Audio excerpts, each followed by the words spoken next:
اگر ایک حاضری میں بادشاہ ناراض ہو جائے تو کیا دوسری بار وہ دربار میں گھسنے دے گا؟ ہرگز نہیں۔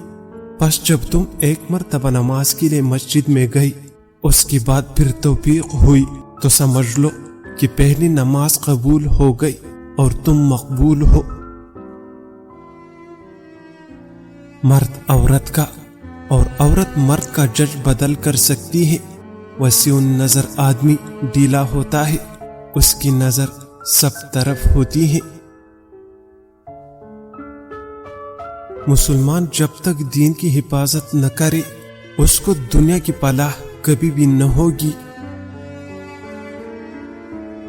اولاد کی ضروریاتی زندگی الگ الگ ہوتی ہیں، اس میں تسویہ ضروری نہیں ہے۔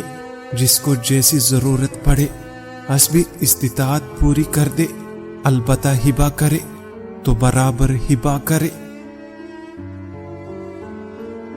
آدمی قناعت پر اکتفا کرے اور ضروری سامان کے ساتھ رہے تو تھوڑی آمدنی میں بھی رہ سکتا ہے، اور فرض منصبی کو بھی ایسا ہی تقوی والا ادا کر سکتا ہے۔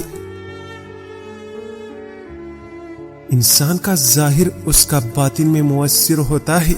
اگر کوئی غم کی شکل بنائے تو تھوڑی دیر بعد دل میں حزن کی کیفیت محسوس ہوگی۔ دور کی نظر کمزور ہے تو جامن کا تازہ پتا سیدھا آنکھوں پر رکھ کر سوئیے، اور اگر نزدیک کی نظر کمزور ہے تو پتے کو الٹا رکھ کر سوئیے، بینائی تیز ہو جائے گی۔ بیوی کے ساتھ بدخلقی مت کرو، مگر یہ بھی نہیں کہ اسی کو شوہر بنا لو۔ تھوڑی بہت بدخلقی کو گوارا کر لینا چاہیے۔ کیا عجیب بات ہے کہ وہ شادی ہوتی ہی سارے عزیز و قارب کو چھوڑ کر شوہر کے لیے وقف ہو جاتی ہے۔